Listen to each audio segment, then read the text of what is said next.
Ce 17 décembre 2015 s'est tenu le dernier conseil municipal de l'année. Des mesures concernant le développement durable, les finances ou encore le quartier du Vieux-Coudekerque ont été votées. C'est en effet route de Bourbourg, à proximité du supermarché, que la société Novalis souhaite procéder à la construction de 37 logements, sous la forme d'une résidence intergénérationnelle accueillant notamment des seniors. Dans le cœur du quartier, la ville va céder les 2 maisons rue Marius Barrault à l'école du Sacré-Cœur.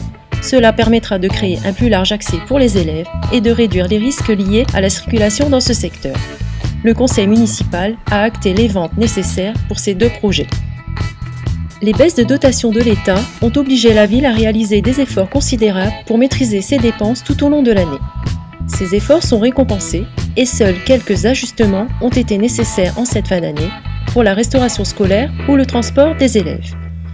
La dernière délibération modificative de l'année a permis d'équilibrer le budget dans un contexte difficile, on le sait. Les baisses de dotation ont été importantes. J'ai été vent debout contre ces baisses de dotation, mais elles sont bien présentes à Coudekerque-Branche. Malgré cela, sans augmenter les impôts, nous avons réussi à équilibrer notre budget et à réaliser nos gros investissements de l'année, comme par exemple la rue des Forts et l'aménagement des berges, qui est un travail de qualité reconnu par tous.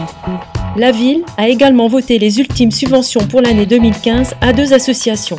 Bâtisseurs d'économie solidaire, qui poursuit son projet d'écozone dans le Vieux-Coudekerque, et Rythme Expression, afin de renforcer l'encadrement de ses cours de danse. Coudekerque-Branche a maintenu le montant global des subventions en 2015, alors que plus de 65% des villes de France ont diminué leur aide du fait des baisses de dotation. Le développement durable est l'affaire de tous, et Coudekerque-Branche va continuer de s'y engager, comme elle l'a déjà fait avec le plan Progrès Énergie ou la gestion du chauffage de ses bâtiments. Plan de lutte contre le gaspillage et la réduction des déchets, acquisition de véhicules électriques, mise en place de dispositifs d'économie pour tous, la ville va intervenir dans de nombreuses actions et participer à l'objectif 3x20. 20% de gaz à effet de serre en moins, 20% d'énergie renouvelable et 20% d'économie d'énergie. Illustration concrète du plan 3x20, le pacte Éco-Habitat va permettre aux Coudekerquois de réaliser d'importantes économies d'énergie dès janvier 2016. La volonté de faire des économies à la ville, mais aussi des économies à ses habitants, par l'installation d'un kit d'économie d'eau, l'installation d'ampoules basse tension et l'isolation des combles. Tout ça lié ensemble fera que dans les années qui viennent, nous ferons de nos économies d'énergie une priorité.